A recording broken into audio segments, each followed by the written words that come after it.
وَإِذَا سَأَلَكَ عِبَادِي عَنِّي فَإِنِّي قَرِيبٌ। আল্লাহ রাব্বুল আলামিন বলেন, ও আমার হাবিব, আমার ব্যাপারে যখন বান্দারা প্রশ্ন করে, আমি বান্দার একেবারেই নিকটবর্তী। জোরে কোন সুবহানাল্লাহ। আমি বান্দার একবারেই নিকটবর্তী। কত নিকটে? আল্লাহ রাব্বুল আলামিন কোরআনে বলেছেন কত নিকটে, শোনো। ওয়া নাহানু আকরাবু ইলাইহি মিন হাবলিল ওয়ারিদ। আমি আমার বান্দার শাহরগ, যে রগের উপরে তার মাথাটা খাড়া, এই রগের চাইতে আমি বান্দার বেশি নিকটবর্তী। জোরে চিল্লায় কোন সুবহানাল্লাহ। আল্লাহরে ডাকলে আল্লাহ শুনবেন না শুনবেন না? শুনবেন কিনা? সুতরাং ডাকতে হলে কারে ডাকবো? আল্লাহরে ডাকবো। চাইতে হলে কার কাছে চাইবো? সাহায্য চাইতে হলে কার কাছে চাইবো? আর গুনাহ মাফ করতে পারেন কেবলমাত্র কে? আল্লাহ পাক। তার কাছেই গুনাহ মাফ চাইতে হবে। গুনাহগার যত গুনাহ করেছে সে যদি তওবা করে, ওই সব গুনাহ যদি না করে, তার সাইয়্যাত গুলি আল্লাহ পাক হাসানাত দিয়ে বদলাই দিবেন। মানুষেরা চুরি করে, ডাকাতি করে, জেনা ব্যভিচার করে, যা কিছুই করে থানায় ধরা পড়ে। থানায় ধরা পড়লে তারপরে তার বিরুদ্ধে চার্জশিট হলো, এরপরে তার জেল হলো, ছাড়া পেল। আবার অন্যায় করলো, আবার ধরা পড়লো। যতবার জেল হলো ততবার ছাড়া পেল, কিন্তু থানায় দাগী আসামিদের খাতায়, চোরের খাতায়, ডাকাতের খাতায় নামটা তার মোছা হয় না, থানায় নামটা থেকেই যায়। কিন্তু আল্লাহ রাব্বুল আলামিন এমন এক বিচারক, এমন রহমান, এমন রহিম। মানুষ যদি গুনাহ করে, যত বড় গুনাহ করুক, এই গুনার পরে সে যদি অনুশোচনা করে, তওবা পড়ে, গুনাহ থেকে যদি ফিরে থাকে, আর যদি সেই গুনাহ না করে, আল্লাহ পাক বলেন শুধু মাফ করি না, গুনার খাতায় যে নামটা ছিল, নামটাও আমি আল্লাহ মুছে ফেলে দেই। এই হচ্ছে রহমান, এই হচ্ছে রহিম, এই হচ্ছে তার অফুরন্ত দয়া, যে দয়ার কোনো শেষ নাই। এক্ষেত্রে আল্লাহ রাব্বুল আলামিন তার দয়া ও ক্ষমার বিশাল ব্যক্তির কথা উল্লেখ করেছেন, যার কোনো সীমা নাই। কোরআনে কারীম বলছে, قُلْ يَا عِبَادِيَ الَّذِينَ أَسْرَفُوا عَلَى أَنفُسِهِمْ لَا تَقْنَطُوا مِنْ رَحْمَةِ اللَّهِ। হে আমার ওই সব বান্দাগণ যারা নাকি পাপাচার করে, অশ্লীলতার মধ্যে নিমজ্জিত হয়ে নিজেদের জীবনকে নষ্ট করেছে, তোমার অনাচার যত কঠিন হোক, যত বেশি হোক, আমার রহমত থেকে নিরাশ হও না। সুবহানাল্লাহ। আমার রহমত থেকে নিরাশ হও না। যত বড় পাপ করে থাকো, আমার রহমত থেকে নিরাশ হও না। ইন্নাল্লাহা ইয়াগফিরুয যুনুবা জামিআ ইন্নাহু হুয়াল গফুরুর রহিম। যদি তওবার মতো তওবা করতে পারো, যদি চোখের পানি দিয়া আল্লাহ পাককে রাজি করাইতে পারো, আল্লাহ পাক বলেন বান্দা যদি তওবা করে, খাঁটি যদি তওবা করে, জীবনে ওই সব গুনাহ যদি আর না করে, আল্লাহ পাক বলেন জিন্দেগীর সকল গুনাহ আমি রব্বুল আলামিন মাফ করে দেব। তিনি গফুর, তিনি রহিম, ক্ষমাশীল এবং দয়াবান। এত দয়া, যে দয়ার কোনো শেষ নাই। আল্লাহ পাকের দয়াকে, তার রহমতকে, তার করুণাকে তিনি 100 ভাগ করেছেন। এই 100 ভাগের 1 ভাগ গোটা পৃথিবীতে তিনি ছড়িয়ে দিয়েছেন। আর 99টা ভাগ কার কাছে? এবার চিন্তা করুন, 100 ভাগের 1 ভাগ দুনিয়ায় ছড়িয়ে দেওয়ার পর, তার থেকে আমরা যতটুকু ভাগে পেয়েছি, এর মহব্বত, স্ত্রীর প্রতি মহব্বত, মেয়ের প্রতি মহব্বত, ছেলের প্রতি মহব্বত, মায়ের প্রতি মহব্বত, পিতার প্রতি মহব্বত, বন্ধুর জন্য মহব্বতে আমরা জানও দিয়ে দিতে পারি, এমন আমাদের ভালোবাসা, এমন আমাদের মহব্বত। কথা ঠিক কিনা? 1টা ভাগ সারা পৃথিবীতে ছড়িয়ে দেওয়ার পর যেটুকুনো পেলাম, সেই ভালোবাসার তীব্রতা যদি এত বেশি হয়, আকর্ষণ যদি এত বেশি হয়, তাহলে এই 99টা মহব্বত, দয়া, রহমানিয়াতের, দয়ার, রাহিমিয়াতের যে গুণগুলি আল্লাহ পাক নিজের কাছে রেখেছেন, সেই মাবুদের দয়া তার বান্দার প্রতি কত বেশি। কি বিরাট মহব্বত! রাসূল করিম সাল্লাল্লাহু আলাইহি ওয়াসাল্লাম বলেছেন, সাহাবীরা, একটি লোক উটের পৃষ্ঠে চড়ে কোথাও যাচ্ছিল, প্রতিমধ্যে বিশ্রাম করল। বিশ্রাম থেকে উঠে দেখে তার উট নাই। সে উটের পৃষ্ঠে তার খাদ্য ছিল, পানীয় ছিল, সব ছিল। এই লোকটা কেমন পেরেশান হয়? সাহাবীরা বললেন, হুজুর, এই তো মারাত্মক পেরেশানি। উটের মরুভূমির জাহাজ, উট হারায় গেছে, তার খাদ্য হারাইছে, পানি গেছে, সব শেষে তো মরা ছাড়া পথ নাই। দারুণ উৎকণ্ঠিত হবে লোকটা। হুজুর বলেন, এই লোকটি পেরেশান হয়ে আস। এমন সময় দেখতে পেল তার সেই উট তার খাদ্য আর পানীয় নিয়ে তার কাছে ফিরে এসেছে। বলো কেমন খুশি হয়? সাহাবীরা বলেন, হুজুর, এর থেকে এই লোকটির খুশির আর কিছু থাকতে পারে না। নবীজি বলেন, আমার সাহাবীরা শোনো, আল্লাহর কোন বান্দা যখন নাফরমান হয়ে যায়, আল্লাহ থেকে দূরে সরে যায়, আল্লাহ থেকে যখন এরাজ করে যায়, উঠারা ব্যক্তি উট পাওয়ার জন্য যেমন অবস্থা হয়ে যায়, আল্লাহ পাক তার বান্দার জন্য তেমন বোধ করেন। উঠারা ব্যক্তি উট পেলে পরে যেমন আনন্দিত হয়ে যায়, কোন নাফরমান বান্দা যদি সেজদায় পড়ে কাঁদে আর বলে, আল্লাহ, গুনাহ করেছি, আমারে মাফ করে দাও, উঠারা ব্যক্তি উট পায়া যত খুশি হয়, এর থেকে লক্ষ কোটি কেন বেশি আল্লাহ রাব্বুল আলামিন তার বান্দার প্রতি খুশি হয়ে যান। আল্লাহ রহমান রহিম, কি দয়া! এত বড় দয়া তার। সে দয়ার কারণে তার প্রতি আমাদেরকে আকৃষ্ট হতে হবে। মাফ চাইলে আল্লাহ পাক মাফ করবে। ওয়াকাল রাব্বুকুম উদউনি আস্তাজিব লাকুম। তোমাদের রব তোমাকে বলছে, তোমাদের রব কে? আমাদের রব। সকলে বলেন, কে আমাদের রব? সে আল্লাহ আমাদেরকে বলছেন, তোমাদের রব বলছেন, আমাকে ডাকো, আমি ডাকে সাড়া দেব। সুবহানাল্লাহ। এরকম একটা অনুভূতি আমার নিজের হয়েছিল, আমার নিজের একটা অনুভূতি। কাবা শরীফের ভিতরে যখন আল্লাহ পাক আমাকে প্রবেশের সুযোগ দিয়েছিলেন, কাবা শরীফের মধ্যে, তখন তার রসমে কাবা নাই। কাবার ভেতরে ঢুকলে তখন চতুর্দিক কেবলা, চতুর্দিকে ফিরে দুরাকাত না করে নামাজ পড়লাম। সেজদা দেওয়ার সুযোগ হলো, সেজদায় পড়ে এমন কান্না শুরু হলো, দম আটকে যাওয়ার মতো, শুধু কাঁপতেই থাকে। আধা ঘন্টা চলে গেল সেজদার ভেতরে। এরপরে আমার চিন্তা হলো, হুশ হলো যে আমি এতক্ষণ এখানে সেজদায় পড়ে আছি, আরো তো মেহমান এর মধ্যে ঢুকবে। কিছু রাষ্ট্রীয় মেহমান ছিল, দুনিয়ার বিভিন্ন দেশ থেকে তারা দাওয়াত দিয়েছিল। তো সেই মেহমানরা ঢুকতে পারবেন, এর মধ্যে 18-20 জনের বেশি লোক ধরে না।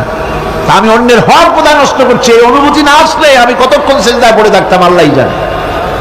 আমি যখন সেজদা থেকে মাথা তুললাম, দরজার দিকে যখন তাকিয়েছি, ঠিক আমার চোখটা গিয়ে পড়লো দরজার সেই অংশে যেখানে লেখা আছে, ওয়াকাল রাব্বুকুম উদউনি আস্তাজিব লাকুম। আমি আবার ফুফায় কাল্লাম, আল্লাহ, আমি আমার দায়িত্ব পালন করেছি, আমি তো আমার রবকে ডেকেছি। আল্লাহ, তোমার গোলামের কথা তুমি শোনো, এটা আল্লাহর ওয়াদা। বান্দা কান, আমার কাছে চোখের পানি ফেল। রাসূল করিম সাল্লাল্লাহু আলাইহি ওয়াসাল্লাম বলেছেন, আল্লাহ পাকের দরবারে দুইটা ফোঁটা বেশি কবুল, বেশি মঞ্জুর, বেশি প্রিয়। একটি হচ্ছে জিহাদের ময়দানে যে রক্ত ফোঁটা পড়ে, সেই রক্ত ফোঁটা। আর একটি হচ্ছে আল্লাহর ভয়তে চোখ থেকে যে পানি ফোঁটা পড়ে, এটি আল্লাহর কাছে দারুণ প্রিয়। গুনার কারণে কলবের ভিতরে কলব জং আলুদা হয়ে গিয়েছে, গুনার কারণে কলব তো নষ্ট হয়ে গিয়েছে, জং পড়ে গেছে। জং বোঝেন না? বোঝেন না? হ্যাঁ, মরিচা। মরিচা জং হচ্ছে মরিচা, লোহায় মরিচা পড়ে। গুনাহ করতে করতে কলবের মধ্যে মরিচা পড়ে যায়। এই মরিচা উঠাইতে চান? মরিচা যদি ওঠে, কোরআন শুনবেন, মজা লাগবে, গান শুনলে গা জ্বলে উঠবে, ওয়াজ শুনবেন, হাদিস শুনবেন, ভালো লাগবে, অন্য আজে বাজে কথা পছন্দ হবে না। এই কলবের জং যদি উঠে যায়, কোরআন তেলাওয়াত করবেন, মজা লাগবে, জিকির করবেন, মজা লাগবে, নামাজ পড়বেন, মজা লাগবে, আল্লাহ পাকের দরবারে হাত তুলবেন তো চোখ থেকে দরদর করে পানি বেরোতে থাকবে। চোখে পানি আসে না, কারণ কলব তো জাঙ্গালুদা হয়ে গিয়েছে, এটা মরিচা পড়ে গিয়েছে। আমি জিজ্ঞেস করতে চাই, কলবের এই জং, এই মরিচা কি আপনারা উঠাতে চান? সেই মরিচা যদি তুলতে চান তাহলে চোখের পানি ছাড়া আর কিছুই নাই। আল্লাহ পাকের জিকির করতে হবে। আল্লাহ পাকের জিকির হচ্ছে জং উঠিয়ে দেওয়ার জন্য সবচাইতে বড় হাতিয়ার। আর চোখের পানিতে এই জংগুলি ধুয়ে মুছে আল্লাহ পাক সাফ করে দিবেন। কাঁদতে শিখুন, আল্লাহ পাকের দরবারে চোখের পানি ফেলতে চেষ্টা করুন।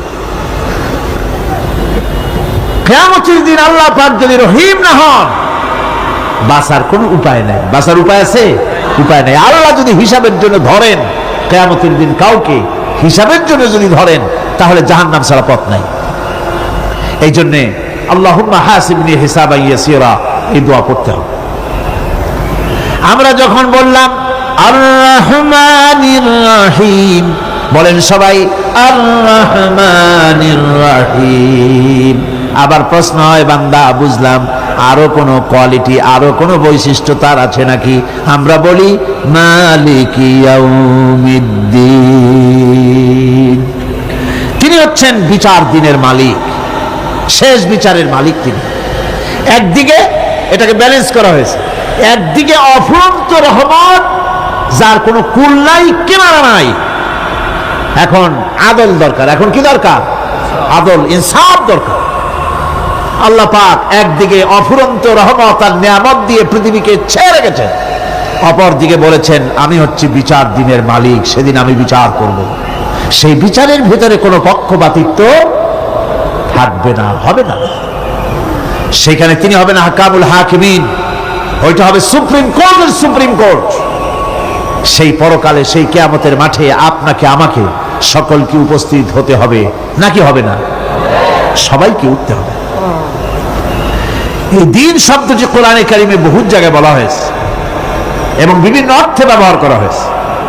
যেমন দিন শব্দের অর্থ প্রভাব, প্রতিপত্তি, আধিপত্য, ইতাআত, বন্দিগি, দাসত্ব, আনুগত্য, নীতি, পথ, পন্থা, হিসাব, ফয়সালা, প্রতিদান, প্রতিফল। এরকম অনেক অর্থ, অনেক অর্থে দিন শব্দ কোরআনে কারিমের মধ্যে ব্যবহৃত হয়েছে। কিন্তু এখানে মালিক ইয়াউমিদ্দিন, এই দিন এখানে ব্যবহার করা হয়েছে প্রতিফল অর্থে। প্রতিফলের দিন, যেদিন প্রতিফল দেওয়া হবে, তিনি হচ্ছেন সেই দিবসের অধিপতি, সেই দিবসের মালিক। সূরা ইনফিতারে আল্লাহ পাক বলছেন ওয়ামা আদরাকা মা ইয়াউমুদ্দিন সুম্মা মা আদরাকা মা ইয়াউমুদ্দিন। বিচারের দিনটি কি তা তোমাকে কে জানালো? আবার জিজ্ঞেস করছি, তোমাকে কে জানালো বিচারের দিনটা কি? আল্লাহ পাক জবাবে বলছেন বিচারের দিনটা হচ্ছে ইয়াউমা লা তামলিকু নাফসুন লিনাফসিন শাইআন ওয়াল আমরু ইয়াউমা ইযিন লিল্লাহ। বিচারের দিন হচ্ছে এমন দিন যেদিন কেউ নিজেকে রক্ষা করতে পারবে না, কারো থেকে কেউ নিজেকে রক্ষা করতে পারবে না, নিজেকে কেউ নিজের জন্য কাউকে সাহায্যকারী পাবে না। সমগ্র ব্যাপারটি নিরঙ্কুশ ভাবে আল্লাহ রাব্বুল আলামিনের হাতে থাকবে। সেই দিনটার নাম কিয়ামত, সেটার নাম পরকাল, সেটার নাম হচ্ছে বিচারের দিন। যেদিন কর্তৃত্ব হবে কেবলমাত্র কার? আল্লাহ পাকের। সেই দিনটা হচ্ছে কর্মফল পাওয়ার দিন। লাহা মা কাসাবাত ওয়া আলাইহা মাকতাসাবাত। প্রত্যেক মানুষই সেই উপার্জন অনুসারে সেখানে ফল পাবে। যেমন কর্ম তেমন ফল পাবে, ব্যক্তি হিসাবে পাবে, দল হিসাবে পাবে।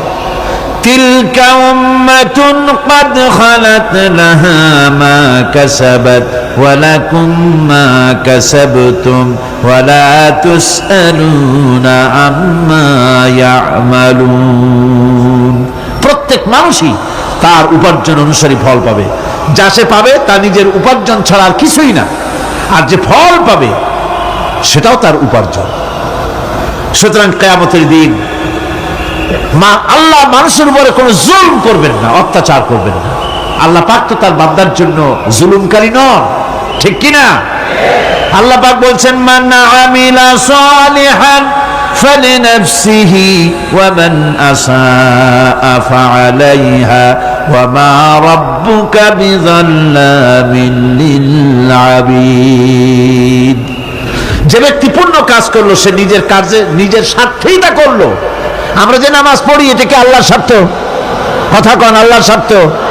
সারা পৃথিবীর সমস্ত মানুষ যদি আল্লাহর সেজদা দেয়, আল্লাহর ক্ষমতা আরো কিছু কালের জন্য বাড়বে নাকি? সমস্ত মানুষ যদি আল্লাহকে অস্বীকার করে, বিদ্রোহী ঘোষণা করে, বিদ্রোহ ঘোষণা করে, তাতে কি আল্লাহর ক্ষমতা শেষ হয়ে যাবে?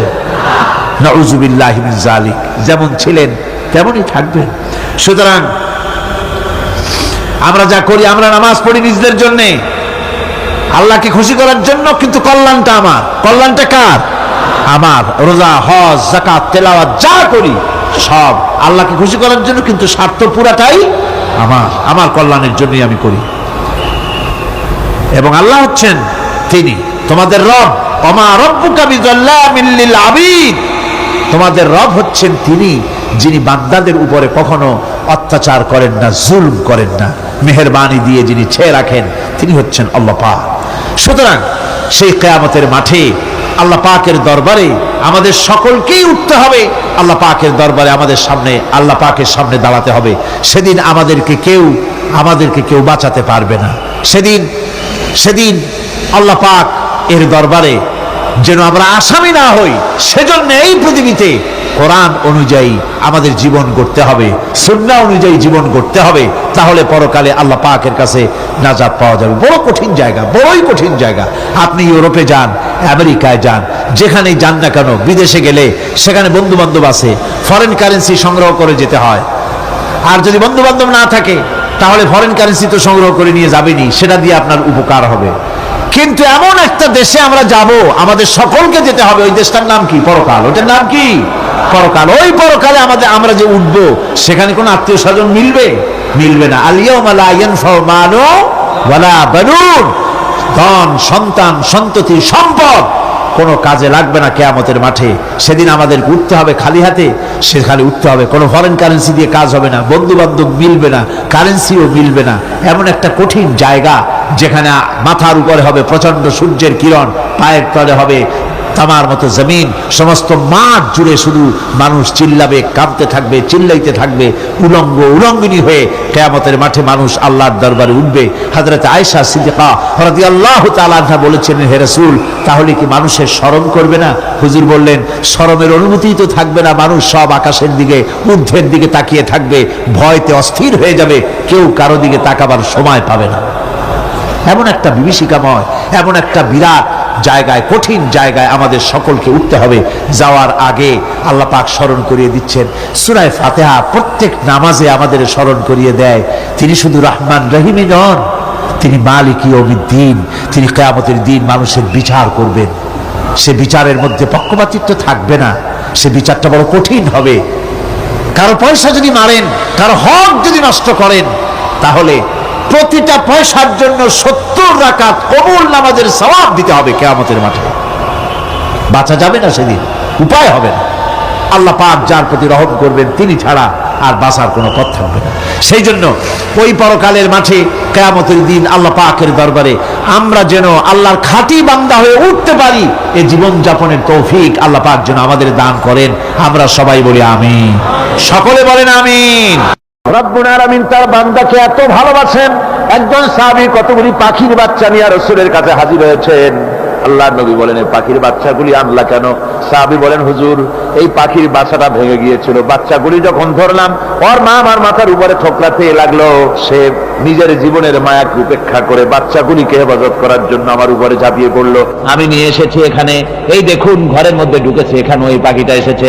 আমি রাসূলকে দেখাতে এলাম প্রাণী জগতে মায়ের সন্তানের প্রতি কত মায়া, সেটা দেখাতে এলাম। আল্লাহর নবী বলেন, ও সাহাবী, প্রাণী জগতে সন্তানের প্রতি মায়ের কতটুকু মহব্বত তুমি তাই আমাকে দেখাতে এসেছো। শোনো, এই প্রাণী জগতে সন্তানের প্রতি মায়ের যত মহব্বত, তার চাইতে লক্ষ কোটি গুণে বেশি মহব্বত বান্দার প্রতি আল্লাহ রব্বুল আলামিনের। মহব্বতকে, করুণাকে, রহমতকে, ভালোবাসাকে 100 ভাগ করা হয়েছে। 100 ভাগ করে 99 ভাগ আল্লাহ নিজের কাছে রেখেছেন, আর একটা ভাগ তামাম পৃথিবীর প্রাণী জগতে আল্লাহ ছড়াই দিয়েছেন।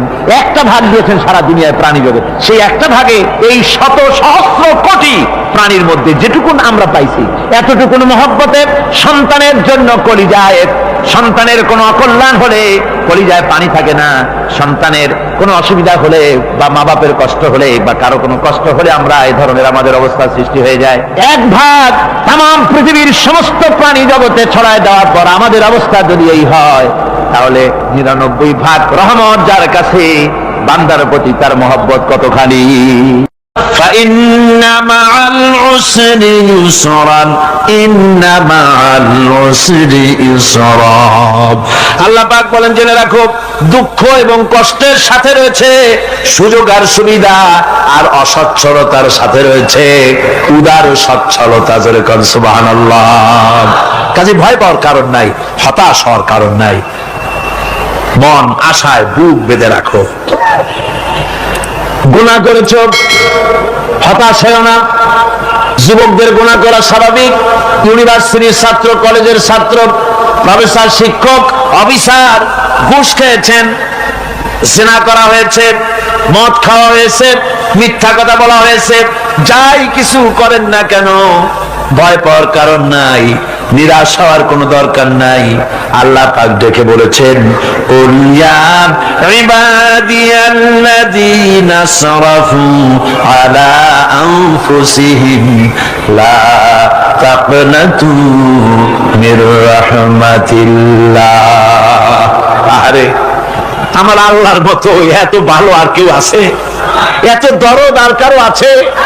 আমার আল্লাহ বলেন, ও নবী আপনি শুনায় দেন,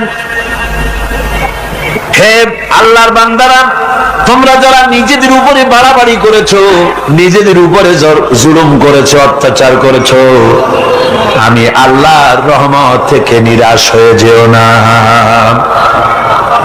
মানুষ যদি অপরাধ করে, বাপের সাথে অপরাধ করেছে, মায়ের সাথে অপরাধ করেছে, মা বাবা সন্তানের চাইতে এত বড় কল্যাণকামী তো আর কেউ নাই, কিন্তু মা বাবা কোনোদিন বলে না আয় আমার ছেলে তোরে মাফ করে দেই, এরকম বলে নাকি? মন চায় ছেলে যদি মাপ চাইতো, খুশি হয়ে মাফ করে দিতাম, কিন্তু কেন যে আসে না, ডাকে না যে আয় মাফ করে দেই। মা বাপ আপনাকে এত ভালোবাসে, সেই মা বাপও আপনাকে বলে না যে আয় মাফ করে দেই।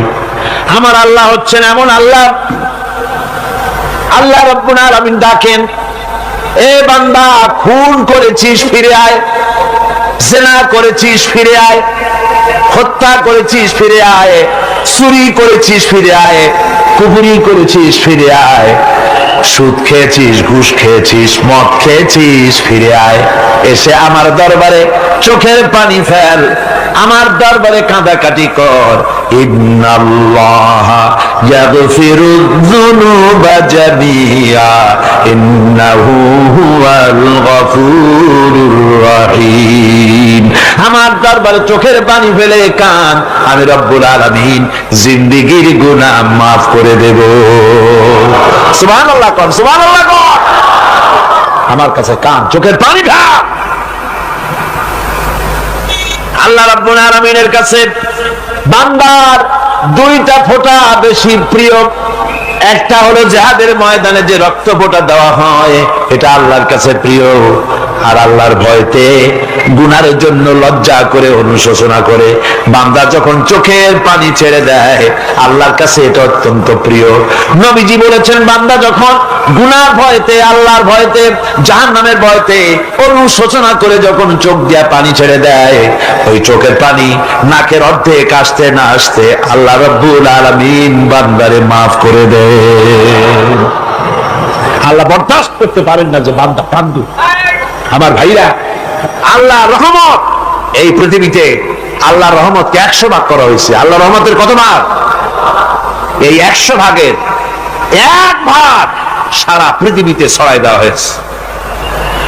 আর 99 ভাগ কার কাছে? আল্লাহর কাছে।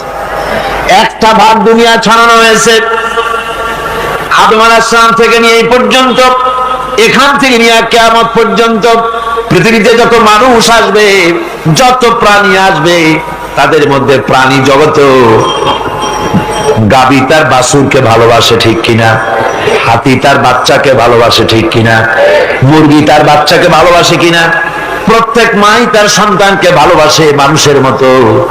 এই ভালোবাসা, এই স্নেহ, এই মমতা, এই করুণা, এই মহব্বত একটা ভাগ দুনিয়ায় দেওয়ার পর আপনি আর আমি যতটুকু ভাগে পেয়েছি সেই মহব্বতে, স্ত্রীর মহব্বতে অস্থির, মায়ের মহব্বতে অস্থির, সন্তানের মহব্বতে অস্থির। এখন চিন্তা করেন, একটা ভাগ সারা পৃথিবীতে বিতরণ করার পর যেটুক পেয়েছি তাতে যদি এত মহব্বত হয়, তাহলে এর 99 ভাগ মহব্বত যে আল্লাহর কাছে জমা আছে, এই বান্দার জন্য তার কত মহব্বত, এই বান্দার জন্য কত করুণতা, কত মহব্বত, কত দয়াতা। এজন্য আল্লাহ রাব্বুল আলামিন বলেছেন, নাব্বি ইবাদি আন্নী আনাল গফুরুর রহিম। আমার নবী সুসংবাদ দিয়ে দাও, বান্দাদেরকে শোনায় দাও যে আমি আল্লাহ তাআলা ক্ষমাশীল আর দয়াবান। হুজুর কাঁদতেছিলেন, হযরত ওমর রাদিয়াল্লাহু তাআলা আনহু এসে দেখেন হুজুর একা কাঁদতেছে। হুজুর জিজ্ঞেস করছেন, হযরত ওমর জিজ্ঞেস করলেন, হুজুর আপনি কাঁদেন কেন একা একা? হযরত ওমর বলেন, আমি যখন প্রশ্ন করলাম নবীজি বললেন, আমার কাছে কিছু আগে জিবরাইল এসেছিলেন, জিবরাইল এসে আমাকে বললেন আল্লাহ পাক বলেছেন, হে আমার নবী, ইসলামের ভিতরে থেকে যে সমস্ত মানুষগুলো ইসলামের ভিতরে থেকে চুল আর দাড়ি পাকায় দিছে, কিয়ামতের দিন এই লোকগুলারে আমি শাস্তি দিতে আমার শরম হবে। হযরত ওমর বলেন, হুজুর উম্মতের জন্য কত বড় খুশ খবর এটা, আর আপনি কাঁদতেছেন। হুজুর বলেন, ওমর তুমি জানো না আমার কান্নার কারণ ভিন্ন। আমার কান্নার কারণ হলো যে আল্লাহ রাব্বুল আলামিন কিয়ামতের দিন দাড়ি চুল পাকা বান্দারে শাস্তি দিতে শরম করবেন, সেই দাড়ি চুল পাকা বান্দাগুলি আল্লাহর সাথে নাফরমানি করতে শরম করে না। আমি এই লজ্জায় কাঁদতেছি।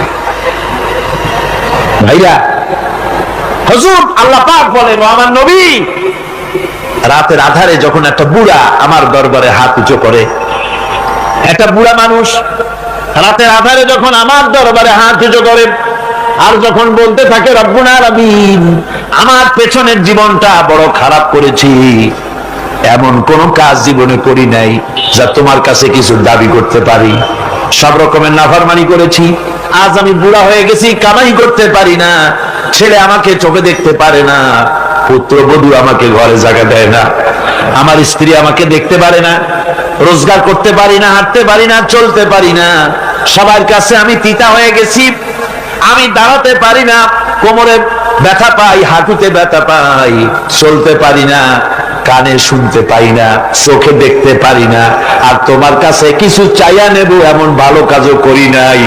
এইভাবে যখন বান্দা কাঁদতে থাকে আমার দরবারে, ও আমার হাবিব আমার রহমতের দরিয়ায় জোশ মেরে যায়, আমার শরম হয় এই বুড়াটারে কেমনে খালি হাতে ফিরাইয়া দেই। সুবহানাল্লাহ, সুবহানাল্লাহ। আমার আল্লাহর এত দয়া, আমার আল্লাহর এত মায়া, এত মহব্বত। আমার আল্লাহ রাব্বুল আলামিন বলেন, وَإِذَا سَأَلَكَ عِبَادِي عَنِّي فَإِنِّي قَرِيبٌ। আমার হাবিব, আমার বান্দা আমার ব্যাপারে প্রশ্ন করে, আমি বান্দার একদম নিকটে। কোরআন শরীফের ভিতরে যত জায়গায় রাসূলকে বলা হয়েছে সুয়ালের কথা, আপনাকে প্রশ্ন করা হয়, আল্লাহ তার জবাব কুল এই কথা বলে জবাব দিয়েছেন। যত জায়গায় সুয়াল এসেছে, যেমন কোরআনে কারীমের মধ্যে আল্লাহ পাক বলেন, ওয়ায়াসআলুনাকা আনিল মাহিদ, মেয়েদের হায়েজ সম্পর্কে জিজ্ঞাসা করা হয়, কুল হিয়া আযা, হে নবী আপনি বলুন। এভাবে করে কুল দিয়ে জবাব দেওয়া হচ্ছে। আবার প্রশ্ন করা হচ্ছে, ওয়ায়াসআলুনাকা আনিল আনফাল, এই গনিমতের মাল সম্পর্কে হুজুর আপনাকে, হে নবী আপনাকে প্রশ্ন করা হয়। আল্লাহ কুল দিয়ে জবাব দিলেন, আল্লাহ বলেন আপনি বলেন। ওয়ায়াসআলুনাকা আনিল খামরি ওয়াল মাইসির, আল্লাহ পাক বলেন নবী আপনারে প্রশ্ন করা হয়, কুল ফীহিমা ইসমুন কাবীর, আল্লাহ কুল দিয়া বললেন তুমি বলো। আবার বলা হলো ওয়ায়াসআলুনাকা আনিল আহিল্লা কুল হিয়া মাওয়াকিতু লিন্নাস। ও নবী, আপনাকে প্রশ্ন করা হয় চাঁদের ক্রমবর্ধমান এবং ক্রমহ্রাস, এই যে বাড়ে আর কমে, পূর্ণিমা হয় অমাবস্যা হয়, কেন হয়? আপনি বলুন কুল, আপনি বলেন এটা আমি অক্ত এবং সময়, বছর আর দিন গণনা করার জন্য পৃথিবীবাসীদের জন্য বিনা পয়সায় একটা ক্যালেন্ডার বানাইয়া আকাশে ঝুলাই রেখেছি। এভাবে যত জায়গায় এসেছে আপনাকে প্রশ্ন করা হয়, তত জায়গায় আল্লাহ জবাব দিয়েছেন কুল, আপনি বলেন। গোটা কোরআন শরীফের ভিতরে এই একটি মাত্র জায়গা যেখানে বলা হয়েছে আপনাকে প্রশ্ন করা হয়, আল্লাহ এখানে বলতে পারতেন কুল, আপনি বলেন, আল্লাহ তোমাদের নিকটবর্তী, এভাবে জবাব হয় না।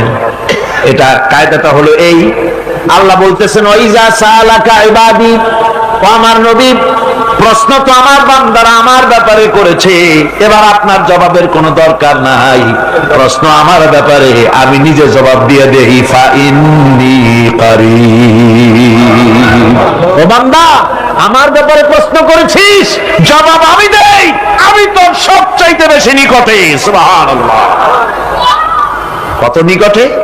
وَنَحْنُ أَقْرَبُ إِلَيْهِ مِنْ حَبْلِ الْوَرِيدِ। তোর যে রগ, এই শাহরগের চাইতেও আমি তোর বেশি কাছে। সুবহানাল্লাহ। আমারে ডাক, আমারে ডাক, কলিজা দিয়া ডাক, অন্তর দিয়া ডাক। মনের থেকে মানুষ যদি ডাকে, মুখের ডাক আর মনের ডাক এক জিনিস নয়। দিল সে जो बात निकलती है असर रखती है पर नहीं मगर ताकते परवाज रखती है। দিল থেকে যে কথা বেরোয় তা প্রভাব বিস্তার করে, ডানা নাই কিন্তু ওড়ার ক্ষমতা রাখে। মনের কথাই ভিন্ন। মন থেকে, দিল থেকে, কলিজা থেকে, অন্তরের গভীর কন্দর থেকে মুহাব্বতের সাথে কেউ যদি একবার বলে আল্লাহ, বলেন আল্লাহ, আল্লাহ, আল্লাহ,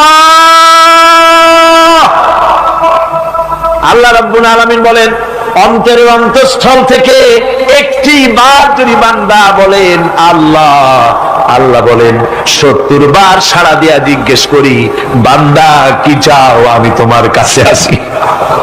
সুবহানাল্লাহ, আমি তোর একদম কাছে, কি চাস বল, বল আমার কাছে। এমন দয়াবান, এমন মেহেরবান, এমন আল্লাহ আমাদের। সে আল্লাহ রাব্বুল আলামিন তিনি বলছেন وقال ربكم ادعوني استجب لكم। তোমাদের রব বলেছেন আমারে ডাকো, আমি আল্লাহ ডাকের সাড়া দিয়া দেব। সুবহানাল্লাহ। কারে ডাকতে হবে? কারে ডাকতে হবে? এই বিশাল জনসমুদ্র একদিকে চিল্লা এখন কারে ডাকতে হবে? কোন পীর সাহেবকে নয়, আল্লাহর কসম কোন খাজা বাবাকে নয়, ডাকতে হবে কারে?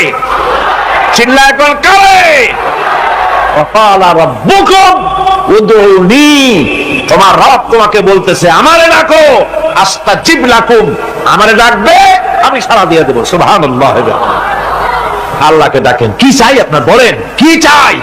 আল্লাহর কাছে চান, আল্লাহ দিয়ে দিবে। দেওয়ার জায়গা আল্লাহর কাছে চাইবেন, আল্লাহ দিবেন। দেওয়ার জায়গা, চাওয়ার জায়গা হলো সেজদায় পড়ে যাবেন। আমার ভাইয়েরা, জায়গাটা চিনাই দিলাম। মাজারে যাওয়া লাগবে না, কবরে যাওয়া লাগবে না, 2 রাকাত নামাজ পড়ে সেজদায় পড়ে গিয়া যত বিপদ আছে, মুসিবত আছে, সেজদার মধ্যে চোখের পানি ছেড়ে দেন আর কেন্দে কেন্দে জীবনের কথা বলেন। আল্লাহ রাব্বুল আলামিন আপনার আওয়াজ শুনবেন আর দোয়া কবুল করে নিবেন। কাঁদতে হবে আল্লাহর কাছে। কার কাছে? আল্লাহর কাছে। আর এরপরে সে যদি আমি আল্লাহর কাছে ক্ষমা চাই, সে আমি আল্লাহকে গফুর এবং রহিম হিসাবে পাবে। সুবহানাল্লাহ। আল্লাহকে গফুর এবং রহিম হিসাবে পাওয়া যাবে। সব আল্লাহকে বলতে হবে, গুনাহ মাফ চাইতে হবে। এই জন্য হুজুর সাল্লাল্লাহু আলাইহি ওয়াসাল্লাম দৈনিক 100 বার তওবা করতেন। কোন হাদিসে আছে 70 বার, কোন হাদিসে আছে 100 বার তওবা করতেন। নামাজের পরে তো প্রত্যেক নামাজই পড়তেন হুজুর, সালাম ফিরাতেন আর সাথে সাথে বলতেন আল্লাহু আকবার, আস্তাগফিরুল্লাহ, আস্তাগফিরুল্লাহ, আস্তাগফিরুল্লাহ। মনে থাকবে আপনাদের? মনে থাকবে? সালাম ফিরাইয়া কি বলবেন? না, সালাম ফিরাবার সাথে সাথে বলবেন আল্লাহু আকবার, তারপরে পড়বেন আস্তাগফিরুল্লাহ, আস্তাগফিরুল্লাহ, আস্তাগফিরুল্লাহ। তওবা করবেন, আল্লাহর কাছে সবসময় গুনাহ মাফ চাইতে থাকবেন, বিনীত থাকবেন। আল্লাহকে পাওয়া যাবে, তাকে রহিম হিসেবে পাওয়া যাবে। সুতরাং ঈমান বিল্লাহ, আল্লাহর প্রতি ঈমান আনলে পরে চতুর্থ নম্বরের যে উপকারটা হবে সেটা হলো হতাশায় ভুগবে না, নিরাশায় ভুগবে না, আশায় বুক বেঁধে উঠবে, ঈমান মজবুত হবে, আল্লাহর কাছে মানুষ বিনয়ী হয়ে যায়।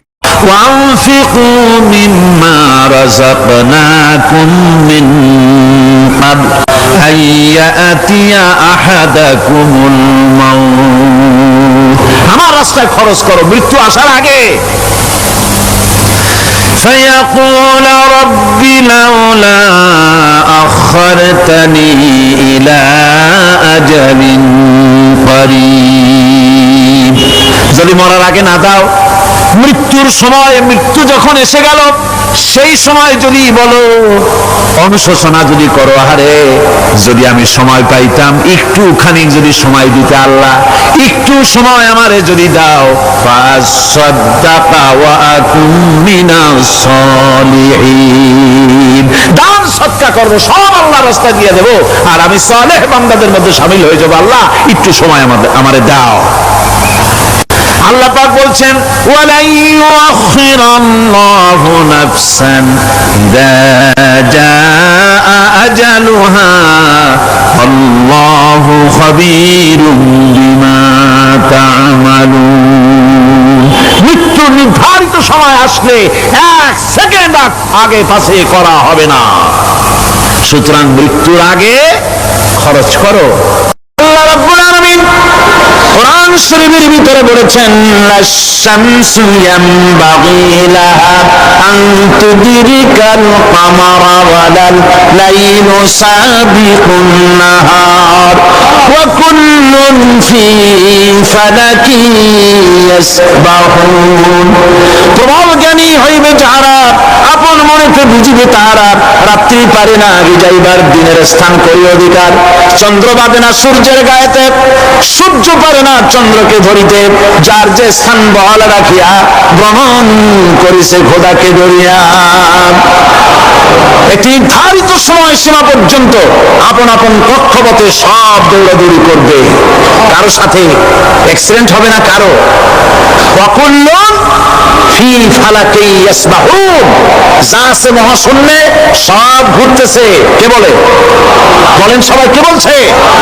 বলছেন আম্মা হাসিবতুম আন তাদখুলুল জান্নাতা ওয়া লাম্মা ইয়া'লামিল্লাহুল্লাযীনা জাহাদু মিনকুম ওয়া ইয়া'লামাস সাবিরিন। তোমরা কি মনে করছো এমনি বেহেশতে চলে যাবা? এটা কি মামু বাড়ির আবদার নাকি? এমনি বেহেশতে চলে যাবা?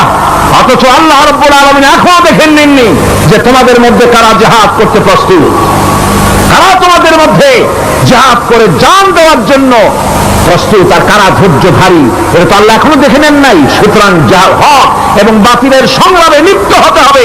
আল্লাহ দেখতে চান কারা জীবন দিতে চায়। সুতরাং ইসলামী আন্দোলনে যারা শরীক হবে তাদের বিপদ এবং মুসিবত দিয়ে আল্লাহ রাব্বুল আলামিন তাদের সাহসিকতা এবং ধৈর্যের পরীক্ষা নিবেন। কোরআনে কারীম বলছে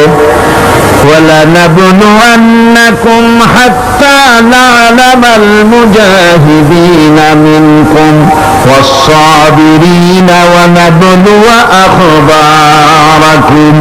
অবশ্যই আমি তোমাদেরকে পরীক্ষার সম্মুখীন করব, আর তোমাদের মধ্যে সত্যিকার মুজাহিদ, দৃঢ়তা অবলম্বনকারী কারা আমি তা দেখব। এটা যেন আমি দেখে নিতে পারি, সেই জন্য আমি বিপদ এবং মুসিবতের মধ্যে তোমাদের ফেলবো। ধৈর্যধারীদের উপরে আমার রহমত অবশ্যই থাকবে। সবর এমন এক সম্পদ যা ধারণ করলে পরে আল্লাহ রাব্বুল আলামিন রাষ্ট্রীয় ক্ষমতা দান করে দেন। কোন সুবহানাল্লাহ, জোরে কোন সুবহানাল্লাহ। ধৈর্য ধারণ করলে আল্লাহ রাষ্ট্রের মতো বিরাট নিয়ামত আল্লাহ হাতে তুলে দিবেন। তার প্রমাণ কোরআন শরীফ আল্লাহ বলছেন, বনী ইসরাঈলরা মিশর থেকে যখন বহিষ্কার হয়ে গেল, তাদের যখন পা রাখার কোনো জায়গা থাকলো না, বনী ইসরাঈলরা মিশর থেকে যখন বহিষ্কার হয়ে গেল, এরপরে আল্লাহ পাক তারা যখন ধৈর্য অবলম্বন করলো, আল্লাহ পাক তাদের ব্যাপারে বলছেন, ওয়া আওরাসনাল কওমাল্লাযীনা কানু ইস্তাদআফুনা মাশারিকাল আরদি ওয়া মাগারিবাহা আল্লাতী বারাকনা ফিহা। আর তাদের স্থলে আমি নির্যাতিত লোকদেরকে প্রতিষ্ঠিত করলাম। পশ্চিম এবং উত্তরের তাদেরকে আমি পশ্চিম এবং পশ্চিম এবং পূর্বের উত্তরাধিকারী তাদেরকে বানায় দিলাম। বিরাট এলাকা তাদের হাতে আমি তুলে দিলাম।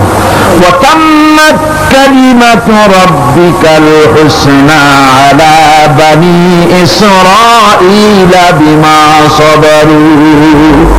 আর এভাবে করে আল্লাহ পাক তার কথাকে পূর্ণ করলেন বনী ইসরাঈলদের উপরে সবর ইখতিয়ার করার জন্য। ধৈর্য ধরার কারণে আল্লাহ পাক রাষ্ট্রের মালিক তাদের বানায় দিলেন। যেরকম সুবহানাল্লাহ। সবর যদি করা হয়, কেউ যুদ্ধ যদি বাদে, যদি জাহাজ শুরু হয়ে যায়, আল্লাহ পাক বলেছেন ফেরেশতাগুলো সাহায্য করবে। যদি সবর থাকে, তোমাদের সবর থাকলে আল্লাহ কি দিয়ে সাহায্য করবেন? ফেরেশতা। কোরআনে কারীম বলছি, বালা ইন তাসবিরু ওয়া তাত্তাকু ওয়া ইয়াতুকুম মিন ফাওরিহিম হাদা ইউমদিদকুম রাব্বুকুম বিখামসাতি আলাফিন মিনাল মালাইকাতি মুসাউমিন। হ্যাঁ, তোমরা যদি ধৈর্য অবলম্বন করো আর আল্লাহকে ভয় করে চলো, তাহলে এক্ষুনি আল্লাহ রাব্বুল আলামিন তোমাদের জন্য কাতারে কাতারে শৃঙ্খলাবদ্ধ ৫,০০০ ফেরেশতা দিয়ে তোমাদেরকে সাহায্য করবেন। সুবহানাল্লাহ। তোমাদেরকে ফেরেশতা দিয়ে সাহায্য করা হবে। তোমরা যদি সবর ইখতিয়ার করো, তাহলে সংখ্যা যদি কম হয়, বেশি সংখ্যার উপরে জয়ী করে দেব। ইয়াকুম মিনকুম ২০ সাবিরুনা ইয়াগলিবু মিআতাইন। যদি তোমাদের ভিতরে ধৈর্যশীল ২০ জন হয়, আমি ২০০ কাফেরের বিরুদ্ধে তোমাদেরকে জয়ী করে দেবো। সুবহানাল্লাহ।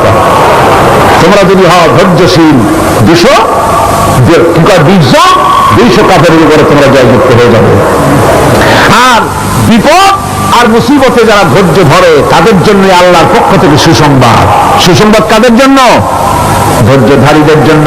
কোরআনে কারীম বলছে, ওয়াবাশশিরিস সাবিরিনাল্লাযীনা ইযা আসাবাতহুম মুসিবাতুন ক্বালু ইন্না লিল্লাহি ওয়া ইন্না ইলাইহি রাজিউন। সুসংবাদ সেই সব ধৈর্যশালীদের জন্য যারা নাকি বিপদ এবং মুসিবতে আসলে যারা বলে, কি বলে? পড়েন আমার সাথে, ইন্না লিল্লাহি ওয়া ইন্না ইলাইহি রাজিউন। এটা শুধু আমাদের লোকেরা কেউ বললে পড়ে, এরা শুধু মরার সময় নয়, বরং যে কোনো বিপদ আর মুসিবত এলে মুমিন বান্দা যারা, তারা কি করবে? ইন্না লিল্লাহি ওয়া ইন্না ইলাইহি রাজিউন। নিশ্চয়ই আমরা আল্লাহর জন্য এবং আমাদের সকলকেই আল্লাহর কাছে ফিরে যেতে হবে, প্রত্যাবর্তিত হতে হবে। সবরকারীদের জন্য রয়েছে জান্নাতের সুউচ্চ সম্মানের জায়গা। জান্নাতে সবচেয়ে সম্মানজনক জায়গা আল্লাহ রাব্বুল আলামিন ধৈর্যশালীদেরকে দান করবেন। কোরআনে কারীম বলছেন, উলাইকা ইউজজাউনাল গুরফাতা বিমা সাবারু ওয়া ইউলাক্কাউনা ফিহা তাহিয়াতাও ওয়া সালামা। এরা হলো সেই সব লোক যাদেরকে প্রদান করা হবে বেহেশতের সুউচ্চ মঞ্জিল, কারণ তারা সবর ইখতিয়ার করেছিল, তারা সবর করছিল। এই জন্য বেহেশতের সবচেয়ে ভালো জায়গা তাদের দেওয়া হবে। আলহামদুলিল্লাহ। জোরে কোন আলহামদুলিল্লাহ। এবং জান্নাতে সবরকারীদেরকে সম্বর্ধনা দেওয়া হবে, সম্বর্ধনা দেওয়া হবে।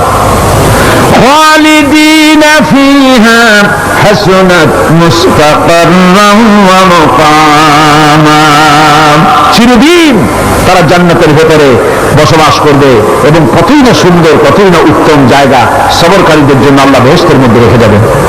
জান্নাতে প্রবেশ করার সাথে সাথে চতুর্দিক থেকে ফেরেশতারা ছুটে আসবে সবরকারীদের জন্য। ওয়াল মালাইকাতু ইয়াদখুলুনা আলাইহিম মিন কুল্লি বাব, চতুর্দিক থেকে ফেরেশতারা তাদেরকে ইস্তেকবাল করবে। কি বলবে? সালামুন আলাইকুম বিমা সাবারতুম ফানি'মা উকবাদ, তোমাদের প্রতি শান্তি বর্ষিত হোক, কারণ তোমরা পৃথিবীতে সবর অবলম্বন করেছিল। কতই না উত্তম জায়গা, কতই না সুন্দর জায়গা আল্লাহ রাব্বুল আলামিন সবরের বিনিময় তোমাদেরকে দান করেছেন। সুতরাং এই সবর হচ্ছে মুসলমানদের জন্য সবচেয়ে বড় নিয়ামত। আজ আমার তো মনে হয় পৃথিবীতে মুসলমানরাই সবচেয়ে বেসবর। ট্রেনে যাবে বসা নিয়ে বেসবর, টিকিট নিয়ে বেসবর, বাসের মধ্যে বেসবর, বাজারে যাবে বেসবর, স্কুলে যাবে বেসবর, যেখানে যান সব জায়গায় আমরা বেশি অধৈর্য, ঠিক কিনা কর? সামান্য সামান্য জিনিস নিয়ে ঝগড়া করা, মারামারি করা, এই হচ্ছে আমাদের ট্র্যাডিশন। ধৈর্য অবলম্বন করতে হবে জীবনের সকল ক্ষেত্রে, এই ধৈর্য আমাদেরকে রক্ষা করতে হবে। এই ধরনের ধৈর্য যদি আমরা অবলম্বন করতে পারি তাহলে আল্লাহ পাক বলছেন উলাইকাল্লাযীনা সাদাকু ওয়া উলাইকা হুমুল মুত্তাকুন, এরাই হলো ঈমানের দাবিতে সত্যবাদী। কোন আলহামদুলিল্লাহ। কারা কারা? না না, শুধু সবরকারী না, এই যে 10টা পয়েন্ট বলা হলো, কয়টা পয়েন্ট বলা হয়েছে? 10টি পয়েন্ট। সেই 10টি পয়েন্ট যারা পালন করবে এরা হলো ঈমানের দাবিতে সত্যবাদী, আর এরাই হচ্ছে প্রকৃতপক্ষের মুত্তাকি। আমরা মুত্তাকি বুঝি দাঁতে ছাতা, দাড়ি দাড়ি আশ্রয় না, জাব্বা জুব্বা গায়ে দিয়ে কোনো জায়গায় পড়ে থাকে, এটা বড় মুত্তাকি, খুব পরহেজগার। সালাত সত্তর যদি পড়ে তাহলে তো আরো বড় পরহেজগার। জি, আর যদি কাপড় চোপড় মোটেও না থাকে তাহলে তো খাজাবাবা হয়ে গেল। আর আল্লাহ বলছে মুত্তাকি কারে কয়? শোনো, এরে কয় মুত্তাকি যাদের মধ্যে এই 10টা গুণ আছে। এই 10টি সত্য যদি সম্পাদন করতে পারি, যদি আমল করতে পারি, জীবন ধন্য হয়ে যাবে। সেই 10টি কথা আমি আবার আপনাদের স্মরণ পথে তুলে দিতে চাই, প্যাকেট করে পকেটে উঠাই দিতে চাই, যেন বাড়ি নিয়ে যেতে পারেন। 1 নম্বর হচ্ছে 10টি পয়েন্টের 1 নম্বর আল্লাহর প্রতি ঈমান। 1 নম্বরে আল্লাহর প্রতি ঈমান, 2 নম্বরে পরকালের প্রতি ঈমান, 3 নম্বরে ফেরেশতাদের উপর ঈমান, 4র্থ নম্বরে কিতাবের প্রতি ঈমান, 5ম নম্বরে নবীদের প্রতি ঈমান, 6ষ্ঠ নম্বরে সহায় সম্বলহীন নিকটবর্তী আত্মীয়, ইতিম, মিসকিন, প্রবাসী, মুসাফির, সাহায্য প্রার্থী, এদেরকে মুক্ত করার জন্য এদেরকে সাহায্য প্রদান করা, 7 নম্বরে নামাজ প্রতিষ্ঠা করা, 8 নম্বরে যাকাত আদায় করা, 9 নম্বরে ওয়াদা পালন করা, 10 নম্বরে সবর এখতিয়ার করা। কয়টা হলো?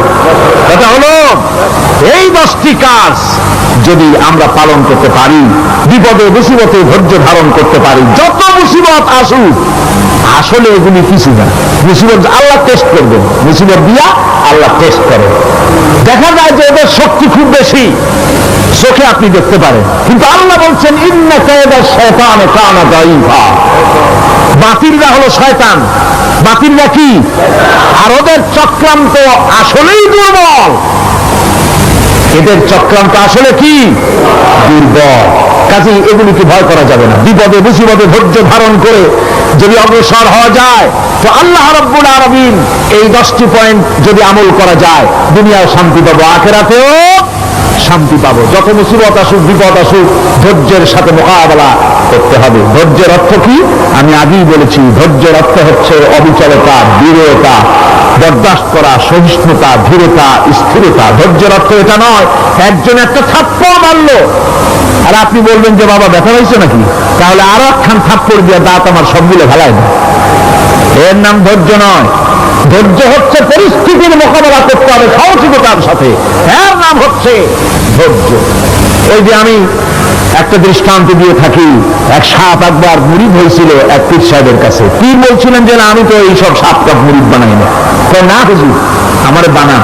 তারপরে মুরিদ বানায় কিছু অভিজ্ঞতারে শিখাই দিল আর বললো খবরদার কাউকে দংশন করবে না। ঠিক আছে, সে দেয়া জিজ্ঞাসা শুরু করে দিয়েছে। এর মধ্যে জমিনে রাখাল আসছে, ধান কাটছে, ধানগুলো নিবি কি করে, দড়ি দড়ি পাচ্ছে না। তো কি করা যায়, বান রেখে দিয়া সন্ধ্যার পরে অন্ধকারে দেখে যে দড়ি একটা পড়ে আছে।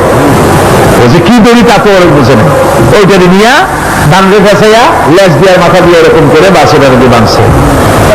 সাপ তখন বলতেছে হায় হায় রে, কেবল যে মুরিদ হয়েছি, তা না হলে তুই ঠিক পাইছি যে আমি কি ধরনের দড়ি। এরপরে নিয়ে বাড়ি নিয়ে ভাড়া গেছে, ঘরে খুলে সাপটার ঘাড় গেছে মস্কে। বহুত কষ্ট করে হুজুরের বাড়ি গিয়ে হাজির, কাজে হুজুর কি একখান জিকের শিখাইলেন, আমার তো ঘাট তার মুসকে শেষ। আশ্চর্য কথা, কত মানুষ মুড়ি খাইবে, কত কিছু মুড়ি ধরো, কারো তো জিকের করলে ঘাড় মস্কে যাবে কেন, এটা কেমন কথা?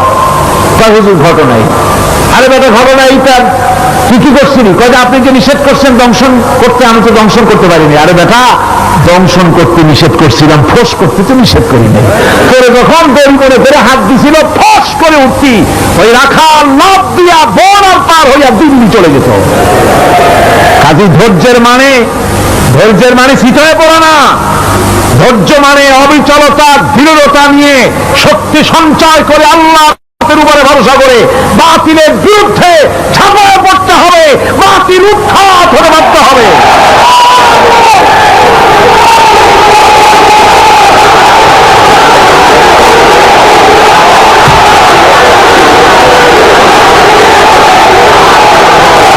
ভাইরা আমার,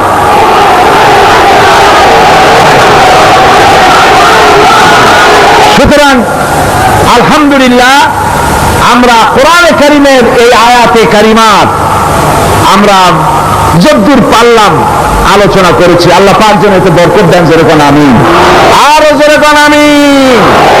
আল্লাহ পাক বলেন ওয়াইদা মারিতু ফাহুয়া ইয়াশফিন। ইব্রাহিম আলাইহিস সালামকে দিয়ে আল্লাহ এই কথাও বলালেন, আমি যখন অসুস্থ হই আমার এই রোগ মুক্ত কে করে দেয়? বলেন না কে করে দেয়? আল্লাহ রাব্বুল আলামিন রোগ মুক্ত করে দেন। হযরত আইয়ুব আলাইহিস সালামের ঘটনা কোরআনে কারীমের মধ্যে আল্লাহ রাব্বুল আলামিন উঠায় দিয়েছেন, বলে দিয়েছেন যাতে করে মুমিনেরা মনের মধ্যে আল্লাহর প্রতি আশা ভরসা আনতে পারে। রোগ হয়েছে হযরত আইয়ুব আলাইহিস সালামের, এত অসুখে রোগে শোকে আত্মীয় স্বজন স্ত্রী পুত্র পরিজন সব তারে ছেড়ে গেল, গায়ে পোকা হয়ে গিয়েছে। 1 বছর 2 বছর নয়, বছরের পর বছর ধরে রোগাক্রান্ত অবস্থায় আইয়ুব আলাইহিস সালাম আছেন। এবার সমস্ত শরীর ছেড়ে জিহ্বার মধ্যে পোকা হওয়া শুরু হয়ে গেছে। হযরত আইয়ুব আলাইহিস সালাম জিহ্বায় যখন পোকা শুরু হয়ে গেল, আল্লাহর দরবারে তখন তিনি ফরিয়াদ করে বলেছিলেন রব্বুল আলামিন, সারা শরীরে পোকা ধরলো, শরীর জরা জরা হয়ে গেল, রোগে শোকে শেষ হয়ে গেলাম, কোনো শিকায়ত করি নাই, এবার তো কথা না বলে পারি না মাবুদ, তুমি দয়া করে আমার জিহ্বায় পোকা দিও না, আমার জিহ্বাটা পোকা ধরেছে, দয়া করে পোকা জিহ্বায় দিও না, কারণ আমার জিহ্বায় যদি পোকা হয়ে যায় তাহলে তোমার মতো আল্লাহর জিকির আমি কি দিয়া করব? আমার জিহ্বাটা ভালো রাখো আল্লাহ। হযরত আইয়ুব আলাইহিস সালাম পড়েছিলেন আন্নী মাসানি আদ-দুররু ওয়া আনতা আরহামুর রাহিমিন। হে আল্লাহ, আমি রোগাক্রান্ত হয়ে পড়েছি আর তুমি তো রহমান রহিম। দোয়া মঞ্জুর হলো, আল্লাহ পাক আইয়ুব আলাইহিস সালামকে রোগ মুক্ত করে দিলেন। রোগ হলে পরে কে সেরে দেয়? কে সেরে দেয়? আল্লাহর প্রতি এই আশা, এই ভরসা, এই চিন্তা থাকতে হবে। আল্লাহ পাক বলেন যখন আইয়ুব আমার কাছে দোয়া করলো, আমিও জবাব দিয়া দিলাম। কোন সুবহানাল্লাহ। আল্লাহ পাক বলেন ফাকাশাফনা মা বিহি মিন দুররিন ওয়া আতাইনাহু আহলাহু ওয়া মিসলাহুম মাআহুম রাহমাতাম মিন ইনদিনা। আমি তার কষ্ট দূর করে দিলাম, তার হারানো স্বাস্থ্য ফিরাই দিলাম, এবং তার সাথী সঙ্গীদেরকে আমার পক্ষ থেকে আমার রহমত দিয়ে তার কাছে সব আবার আমি ফিরাইয়া দিলাম। সুতরাং মুমিন ব্যক্তি কখনো হতাশ হবে না। চতুর্দিকে দেখে বিপদ আর বিপদ, এই বিপদে সে হতাশ হয় না, আশায় বুক বেঁধে থাকে। নিরাশার আধারে তুমি হে আশার নূর, যেখানে বেরোবার কোনো পথ নাই সেখান থেকে পথ বের করে দেয় কে? চিল্লায় কোন কে দেয়? আমার আল্লাহ পাক। দেখেন হযরত ইউসুফ আলাইহিস সালাম হারায় গেলেন, মানে তার 11 ভাই ইউসুফ আলাইহিস সালামকে কুয়ার মধ্যে ফেলাই দিলেন। আর এসে তারা বলল যে ইউসুফ আলাইহিস সালামকে বাঘে খায়া ফেলেছে। এটা কি গল্প নাকি? এটা কোথায় আছে? কোরআন শরীফের মধ্যে আছে। ওই 11 ভাই মনে করেছিল ইউসুফ আলাইহিস সালামকে কুয়ার মধ্যে ফেলাই দিলাম, এই কুয়ার মধ্যে পচে মরবে, শেষ হয়ে যাবে।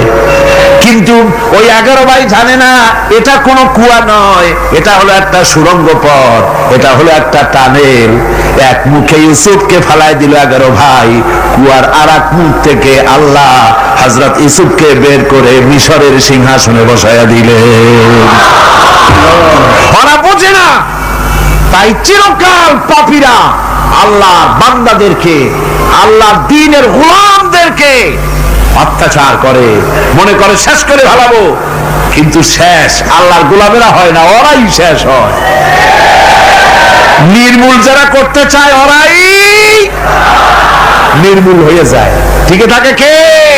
আল্লাহর গোলামেরা। টিকে থাকে কে? আল্লাহর গোলামেরা টিকে থাকে। নির্মূলের নির্মূলই হয়ে যায় সব সময়। ঠিক কিনা কর? জোরে বলেন ঠিক কিনা? ভাইরা আমার, হযরত ইয়াকুব আলাইহিস সালাম ছেলের চিন্তায় চিন্তায় চোখ দুটো অন্ধ হয়ে গেছে, কাঁদতে কাঁদতে চোখ অন্ধ হয়ে গেছে। কিন্তু হতাশ হন নাই, কারণ হতাশ হবে কেবলমাত্র কাফেরেরা। হতাশ হয় কারা? আল্লাহ বলেছেন হতাশ হয় কাফের, ঈমানদার কখনো হতাশ হয় না। হযরত ইয়াকুব আলাইহিস সালাম ছেলে হারাইয়া কি বলতেছেন শোনেন। আল্লাহ তার কথা কোরআনে কারীমের ভিতরে আল্লাহ কি সুন্দর করে উঠায় দিয়েছেন। হযরত ইয়াকুব পড়তেছেন ফাসাবরুন জামিলুন আসাল্লাহু আইয়াতিয়ানি বিহিম জামিআন ইন্নাহু হুয়াল আলিমুল হাকীম। ফাসাবরুন জামিল, ধৈর্য ধারণ করাই এখন আমার জন্য উত্তম। আমি এখন ধৈর্য ধারণ করব, হয়তো শীঘ্রই আল্লাহ আমার যাদের হারাইছি তাদের সকলকে আল্লাহ আমার কাছে ফিরিয়ে দিবেন। তিনি সুবিজ্ঞ, তিনি প্রচন্ড ক্ষমতার মালিক। আশায় বুক বেঁধে থাকলেন তিনি। আর ইউসুফ আলাইহিস সালাম আজকে প্রেসিডেন্ট, তিনি মিশরের কি তিনি 11 ভাই গেছে সেইখানে খাবার আনার জন্য। হযরত ইউসুফ আলাইহিস সালামের চিনতে কোনো কষ্ট হয় নাই, ওরা তো চেনে নাই, কিন্তু ইউসুফ আলাইহিস সালাম চিনে ফেলেছেন। হযরত ইউসুফ কোনো প্রতিশোধ নিলেন না। হযরত ইউসুফ পরিচয় দিলেন আর বললেন ভয় পাইও না, খাদ্য তোমাদেরকে দিয়া দিব। তোমাদের ব্যাপারে আমার বক্তব্য হচ্ছে লা তাসরিবা আলাইকুমুল ইয়াউম, তোমাদের বিরুদ্ধে আমার কোনো ক্ষোভ নাই, বিদ্বেষ নাই, মাফ করে দিলাম। এই জামাটা নিয়ে যাও, আমার আব্বার জন্য এই জামাটা নিয়ে যাও। জামা নিয়ে যাচ্ছে মিশর থেকে। কোথায়? কেনান। কোথায়? মিশর। মিশর থেকে ইউসুফ আলাইহিস সালামের জামা নিয়ে ছেলেরা কেনানের দিকে যাচ্ছে। আর এদিকে হযরত ইয়াকুব বলতেছেন আমি যেন আমার নাকের ভিতরে ইউসুফের গন্ধ পেতেছি। সুবহানাল্লাহ। জামা চলে এলো, চোখের উপরে তিনি রাখলেন, আল্লাহ চোখ ভালো করে দিলেন। সুবহানাল্লাহ। ভাইরা আমার, এই জন্য যারা আল্লাহর উপরে ভরসা করে, আল্লাহর ঈমান যাদের মধ্যে এসে যায়, ঈমান বিল্লাহর বড় উপকার হলো সে হতাশ হয় না, যত বড় বিপদ হোক হতাশ হয় না। দেখেন ইউসুফ আলাইহিস সালাম কি কেমন করে জুলাইখা ঘেরাও করে ফেলে দিয়েছে, দরজা বন্ধ, তালা বন্ধ, জানালা বন্ধ, সিটকানি মারা, খিল মারা, তালা দেওয়া, বেরোবার কোনো পথ নাই, চতুর্দিকে নগ্ন চিত্র। এবার জুলাইখার কুপ্রেত প্রবৃত্তিকে চরিতার্থ করতে হবে, খারাপ কাজ করতে হবে, বেরোবার পথ নাই। হযরত ইউসুফ আলাইহিস সালাম তিনি জানেন দরজা সব বন্ধ, পালাবার পথ নাই, কিন্তু আল্লাহ রাব্বুল আলামিনকে তিনি ভয় করলেন। যুবক মানুষ, আল্লাহ রাব্বুল আলামিনকে ভয় করলেন। রব্বুল আলামিনকে ভয় করে তিনি তালাবদ্ধ দরজার দিকে দৌড় মারলেন। রব্বুল আলামিন আপন কুদরতে সবগুলি দরজা খুলে দিলেন। ওয়া মান ইয়াত্তাকিল্লাহা ইয়াজআল লাহু মাখরাজা। যে ব্যক্তি আমার ভয় করে, আমার পথে চলতে চায়, আমি রাস্তা খুলে দেই। সুবহানাল্লাহ। সুতরাং ঈমানে বুক বাঁধো জওয়ানেরা, তরুণেরা, হতাশ হওয়ার কোনো কারণ নাই, আশায় বুক বেঁধে থাকো। আপনারা বলেন, এই পৃথিবীতে ইউনূস আলাইহিস সালাম যে বিপদে পড়ছিলেন, এর চাইতে বড় বিপদ পৃথিবীতে কিছু হতে পারে? আপনাদের চিন্তা বুঝি পারে? এই দিকের লোকেরা কথাই কয় না মুঠে। কি বলেন, পারে? এত বড় বিপদ চিন্তাও করা যায়। কোরআনে কারীমের মধ্যে আল্লাহ রাব্বুল আলামিন বলেন, ওয়াযান্নুন ইয যাহাবা মুগাযিবান ফাযান্না আন লান নাকদিরা আলাইহি। ইউনূস আলাইহিস সালামকে যখন মাছে ঘিরে ফেলে দিল, মাছ এবার পানির অতল তলদেশে চলে গেছে। মাছের পেটের ভিতরে দরজা নাই, জানালা নাই, ছিদ্র নাই, পালাবার কোনো পথ নাই। আছে? আছে? ফানাদা ফিল যুলুমাতি আন লা ইলাহা ইল্লা আনতা সুবহানাকা ইন্নী কুনতু মিনাজ জালিমিন। জানেন নাই দোয়া? পড়েন সবাই, লা ইলাহা ইল্লা আনতা সুবহানাকা ইন্নী কুনতু মিনাজ জালিমিন। হায় আল্লাহ, তোমার পবিত্রতা ঘোষণা করতেছি, তুমি ছাড়া কেউ নাই, আমার তো আর বাঁচার উপায় নাই। আমি আমার উপরে জুলুম করেছি, আর তোমার পবিত্রতা ঘোষণা করতেছি। জিকির করতেছেন তিনি মাছের পেটের মধ্যে বসে। আল্লাহ রাব্বুল আলামিন বলেন, ইউনূস আলাইহিস সালাম মাছের পেটের ভিতরে বসে যে চিৎকারটা মারলেন, দুনিয়ায় কোনো তার বন্ধু বান্ধবেরা শুনে নাই, কোন রাজা বাদশারা শুনে নাই। মাছের পেটের মধ্যে ফানাদা ফিল যুলুমাত, যুলুমাত হলো জমায় কাসির। এখানে তিনটা অন্ধকার ছিল। কয়টা অন্ধকার? একটা হলো মাছের পেটের অন্ধকার, একটা হলো রাতের অন্ধকার, আর একটা হলো পানির অন্ধকার। ত্রিবিধ অন্ধকারের ভিতর থেকে ইউনূস আলাইহিস সালাম হতাশ হয়ে যান নাই, তিনি চিৎকার মেরে আল্লাহরে ডাক দিলেন। আল্লাহ কয়, আমি ডাক শুনছি, কেউ তোমার ডাক শুনে নাই, আমি তোমার আরশের মালিক, আমি আল্লাহ শুনতে পেয়েছি, শুধু শুনি নাই, জবাবও দিয়া দিলাম।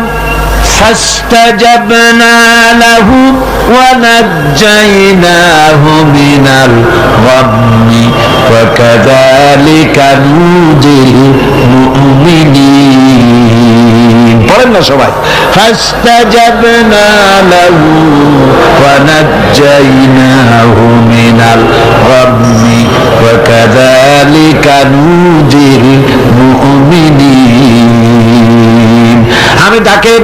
আমি আল্লাহ পাক বলেন, আমি ইউনূসের ডাক শুনলাম, ডাকের জবাব দিয়া দিলাম, আর মাছের পেটের ভিতরে বেদনার সৃষ্টি করে দিলাম। মাছ এবার ভেসে উঠলো। মাছের আর এখন কোন উপায় নাই বমি করা ছাড়া। মাছ কিনারায় চলে এলো, ইউনূসকে বমি করে ফেলে দিল। আল্লাহ কয়, শোনো দুনিয়ার মানুষেরা, শুধু ইউনূস আলাইহিস সালামকে নয়, ওয়াকাযালিকা, এইভাবে করে আমার মুমিন বান্দারা যদি বিপদে পড়ে আর আমারে ডাকে, আমি রব্বুল আলামিন এইরকম বিপদ দিয়া বাঁচায়া দেব। বিপদ থেকে বাঁচাবেন কে? সুতরাং গতকালকের মতো আবারও বলি, বিপদ আসতে পরে মুসলমানেরা মাজারে দৌড়ায় বেশি। কন নাউজুবিল্লাহ, জোরে কন নাউজুবিল্লাহ। বিপদ আসে আর মাজারে চলে যায়, যাইয়া সেখানে কাঁদে, মাজারের উপরে মাথা ঘাড় দিতে থাকে, পয়সা দেয়, মোনাজাত করে, কাঁদতে থাকে, মাজারওয়ালার কাছে বিপদ মুক্তি চায়। নাউজুবিল্লাহ পড়ে, আবারও কন নাউজুবিল্লাহ। বিশ্বাস করুন আমার ভাইরা, বিশ্বাস করুন, আল্লাহর কোরআন আমার হাতে। মাজারওয়ালার কাছে কামলে পড়ে ওই মাজারে যিনি শুয়ে আছেন, আল্লাহর কসম তার কোনো ক্ষমতা নাই আপনাকে বিপদ থেকে বাঁচাতে পারে। আছে ক্ষমতা? জোরে বলেন আছে? বিপদ থেকে বাঁচাবে কে? কে বাঁচাবে? আপনারা টাকা দেন আর ওই টাকাগুলি ওইখানে মাজারে বৈশা জনমের খাওয়া খায় মাজারের পাহারাদার এক শ্রেণীর পান্ডারা।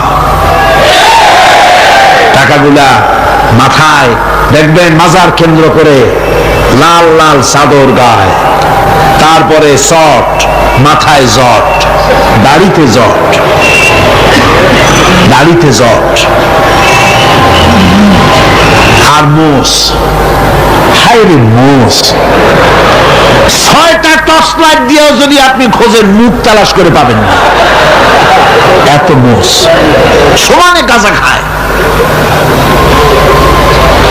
আপনার পয়সা দিয়ে, ধর্মের নামের ব্যবসা করে। যাই দেখেন মাজারগুলো, প্রত্যেকটা মাজারে 5টা 10টা লোক বসা আছে, ঘাট ধরে বের করে দাও। আর বাবা মাজারে বসে আছো কেন? মসজিদে যাও। কোথায় যাবে? কোথায় যাবে? মসজিদে। আল্লাহর থামো, আল্লাহর ওলিদের মাজার ঘেরাও করে রেখে দাও, যত্ন করে রেখে দাও। গরু, ছাগল, ভেড়া, হাবিজাবি কিছু যেন যেতে না পারে, যত্ন করে রাখো, সম্মান দিয়ে রাখো। কিন্তু তোমার ওখানে পাহারা দিতে বলছে কে? তুমি ওখানে বসে থাকো কেন? গুড় যেখানে, পিঁপড়া সেখানে। পয়সা দেওয়া বন্ধ করে একটারও পাবেন না ওখানে, ঠিক কিনা? সব ধান্দাবাজ পয়সার লোভে ওখানে বসে থাকে, গাঁজা খায়, মদ খায়, নামাজ পড়ে না।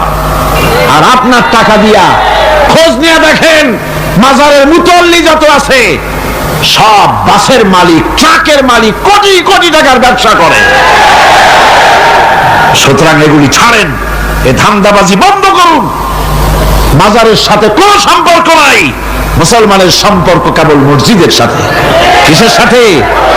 মসজিদের সাথে সম্পর্ক গড়ে। আমার বন্ধুগণ, বিপদ আসলে পরে কবরের কাছে যাওয়া নয়, বিপদ আসলে পরে মসজিদে যান, 2 রাকাত কাজায়ে হাজাতের নামাজ পড়েন। রাসূলুল্লাহ পড়েছেন, কাজায়ে হাজাতের নামাজ পড়েন, সিজদায় পড়ে গিয়ে আল্লাহর কাছে কাঁদেন, আপনার বিপদ আল্লাহ রব্বুল আলামিন দূর করে দিবেন। আরে এমন আল্লাহরে থুইয়া কি যে বলবো, মানুষের যে কি হইছে। আমি সিলেটে দেখেছি শাহজালাল রহমতুল্লাহ আলাই, আল্লাহর ওলি, শাহ আমানত আল্লাহর ওলি, শাহ মাহদুম আল্লাহর ওলি। এই ওলিরা কোনদিন বলে যায় নাই যে আমার মাজারে পাহারা দিয়ে তোমরা টাকা আদায় করো। বলছে কে? শাহজালাল রহমতুল্লাহ আলাইর মিশন কি ছিল আর এই পাগলেরা করে কি? হযরত শাহজালালের তরবারি আজও আছে, আমি তরবারি দেখেছি, দোধারি তরবারি হাতে নিয়ে এসেছেন। এক হাতে ছিল তরবারি আর এক হাতে ছিল আল্লাহর কোরআন। যখন সিলেটে ঢুকলেন, গৌর গোবিন্দ তার সব তিনি আজান দেওয়ালেন। আজান শোনা মাত্র মূর্তিগুলো কাঁপতে লাগলো। গৌর গোবিন্দের কলজা গলার কাছে চলে আসছে, জিজ্ঞেস করছে ব্যাপারটা কি, এরকম হচ্ছে কেন? জ্যোতিষীরা বলল যবন এসেছে, ম্লেচ্ছ এসেছে, আর উপায় নাই। শাহজালাল রহমতুল্লাহ আলাইহে তিনি বসলেন গেটের কাছে, এবার সব পালাচ্ছে। গৌর গোবিন্দ বলল সাপুরিয়াদের ডেকে যে আমারে একটা বাক্সের মধ্যে ভরিয়া সাপ বলে চালাই দিও, আমি সামনে পড়তে চাই না। ভয়তে কলজা গলার কাছে চলে আসছে শুধু আজান শুনে। এরপরে লোক সব চলে যাচ্ছে, উনি দেখতেছেন যাও যাও যাচ্ছে সব। তারপরে ঝুড়িতে করে যাচ্ছে সাপুরিয়ারা, তোমাদের এর মধ্যে কি সাপ, যাও যাও যাও। এরপরে বড় একটা বাক্স, ওটার মধ্যে কি, কাজে হুজুর আমরা সাপ খেলা দেখি, এর মধ্যে সাপ, নামাও আমি সাপ খেলা দেখবো, নামাও। এরপরে বাক্স খুলছে, দেখে যে আসল সাপ বাইর হয়েছে। গৌর গোবিন্দ বলল যে আমার রাজত্ব ছেড়ে দিলাম, আমারে জানে বাঁচা। শাহজালাল রহমতুল্লাহ আলাইহি বললেন আমি তো মারতে আসি নাই, আমি তো হত্যাকাণ্ড করতে আসিনি, আল্লাহ দ্বীনকে নিয়ে এসেছি, তিনি ক্ষমা করে দিলেন। সেই শাহজালাল রহমতুল্লাহ আলাইহির মাজারে লোকেরা বিভিন্ন জায়গা দিয়ে যায়, বাস ভরে ভরে যায়, যাইয়া চাদরের উপরে যাইয়া মাথা ঘা দিতে থাকে আর কাঁদতে থাকে। কতগুলো গজাল মাছ আছে, বিরাট বিরাট গজাল, গায়ে শ্যাটলা পড়ে গেছে, দেখলে মনে হয় যেন রিটায়ার্ড অফিসার, এরকম মোটা। ওগুলারে মুড়ি খাওয়া, কলজা খাওয়া। একটা কুয়া আছে, পানি এত পচা, কয় যে এইটার আর এক মুখ হলো জমজমের সাথে মিশানো। নাউজুবিল্লাহ। হায় রে মানুষ, মুসলমানের আকীদা হয় এত খারাপ, আকীদা বদতর হয়ে গিয়েছে। এগুলি ধর্মের নামের ব্যবসা, এগুলি জোরে বলেন কি? এই ব্যবসা বন্ধ করতে হবে, এই ব্যবসা বন্ধ করতে হবে। এরা ধর্মের নামের লুটেরা, চাদর দিয়ে, আগরবাতি দিয়ে, মোমবাতি দিয়ে, সেজদা দিয়ে মুশরিক হয়ে যাচ্ছে, ইসলাম থেকে খারিজ হয়ে যাচ্ছে। আমার কাছে রিপোর্ট এসেছে প্রচন্ড ভিড়ে মানুষের কষ্ট হচ্ছে, তো কি করা যাবে? আমি বললাম ভিড়, আর আপনারা যদি ভিড় দেখতে চান তাহলে তো সব লোক দাঁড়ায় যাবে, আপনাদের তো দেখার দরকার নেই। একটু চেপে চেপে বসেন আর জোরে সোরে জিকির করেন লা ইলাহা ইল্লাল্লাহ, লা ইলাহা।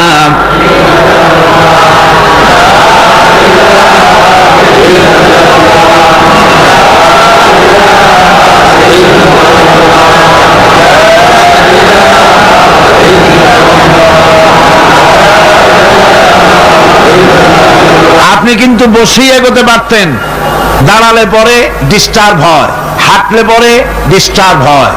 নিজের কপালটারে খারাপ করেন না, এত সুন্দর আল্লাহর কথা শোনা থেকে নিজেকে মাহরুম করতে চেষ্টা করেন না। নিজেও শোনেন, অপরকেও শুনতে দেন। বসেন, মাজা ব্যথা করবে না, আল্লাহ মাজা ব্যথা ভালো বানায় দেবে যত সময় বসবে। কোন আলহামদুলিল্লাহ। আপনারা বসছেন যে জায়গাটায়, এটা বেহেশতের টুকরা। এটা কি? এটা প্যারেড ময়দান নয়। মাজালিসুল ইলম হিয়া রাউযাতুম মিন রিয়াদিল জান্নাহ। হযরত আলী বলেছেন, যেখানে ইলম চর্চা হয়, কোরআন আলোচনা হয়, হাদিস আলোচনা হয়, সেটা কোনো সাধারণ জায়গা না, সেটা জান্নাতের টুকরা হয়ে যায়। জোরে বলেন সুবহানাল্লাহ। কাজী বেহেশত থেকে শয়তানের জন্য বাইর করিয়া না দেয়, সতর্ক থাকেন। শয়তান কি চায় যে আপনি সারাক্ষণ শোনেন?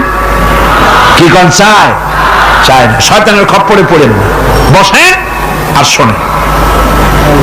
ঈমানদার যখন বিপদে জর্জরিত হতে থাকে তখন সে ভেঙে পড়ে না, তখন অন্ধকারে, বিপদের অন্ধকার বিদীর্ণ করে আলোর এক প্রভা তার চোখের সামনে উদ্ভাসিত হয়ে ওঠে। সেটা কি? সেটা হলো আল্লাহ রাব্বুল আলামিনের বাণী, ফাইন্না মাআল উসরি ইউসরান, ইন্না মাআল উসরি ইউসরা। আল্লাহ পাক বলেন, জেনে রাখো, দুঃখ এবং কষ্টের সাথে রয়েছে সুযোগ আর সুবিধা, আর অসচ্ছলতার সাথে রয়েছে উদার সচ্ছলতা। জোরে কোন সুবহানাল্লাহ। কাজে ভয় পাওয়ার কারণ নাই, হতাশ হওয়ার কারণ নাই। মন আশায় বুক বেঁধে রাখো।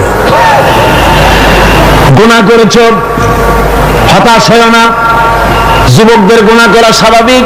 ইউনিভার্সিটির ছাত্র, কলেজের ছাত্র, প্রফেসর, শিক্ষক, অফিসার ঘুষ খেয়েছেন, জিনা করা হয়েছে, মদ খাওয়া হয়েছে, মিথ্যা কথা বলা হয়েছে, যাই কিছু করেন না কেন ভয় পাওয়ার কারণ নাই, নিরাশ হওয়ার কোনো দরকার নাই।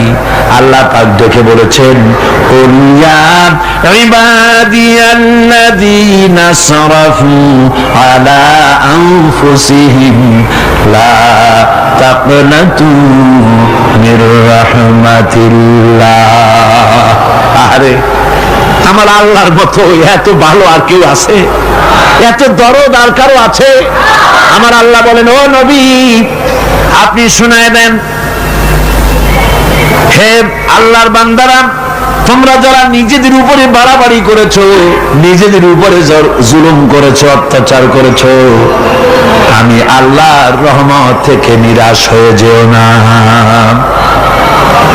মানুষ যদি অপরাধ করে, বাপের সাথে অপরাধ করেছে, মায়ের সাথে অপরাধ করেছে, মা বাবা সন্তানের চাইতে এত বড় কল্যাণকামী তো আর কেউ নাই, কিন্তু মা বাবা কোনোদিন বলে না আয় আমার ছেলে তোরে মাফ করে দেই, এরকম বলে নাকি? মন চায় ছেলে যদি মাপ চাইতো খুশি হয়ে মাফ করে দিতাম, কিন্তু কেন যে আসে না, ডাকে না যে আয় মাফ করে দেই। মা বাপ আপনাকে এত ভালোবাসে, সেই মা বাপও আপনাকে বলে না যে আয় মাফ করে দেই।